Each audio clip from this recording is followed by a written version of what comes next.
what are the various steps that we have in the bond valuation process. Okay, please note that the first thing that you should do is you estimate the cash flows that the bond would generate. So please note that there are two sources of cash that we have. First is the interest and second is the principal, right? So the bond will pay you regular coupon or interest and it would pay you principal. Now depending on the type of bond, let's say a bullet bond would give you principal at the end, whereas a amortizing bond would give you principal at every payment date, right? So you should be able to estimate it. Some bonds it is very easy to estimate, some bonds it is difficult.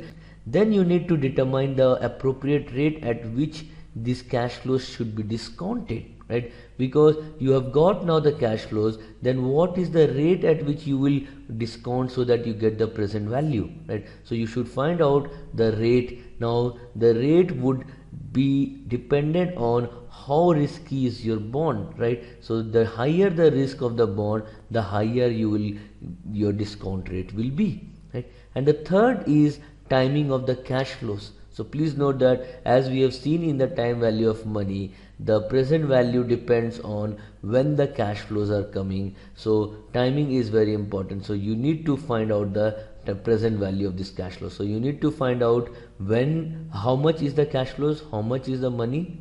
Okay, then you find out what is the rate you should discount and at what time these cash flows enter or you get, right? So then you will be able to find out the present value of this bond, of the cash flows. So the summation of the present value of this cash flows would be equal to your bond value.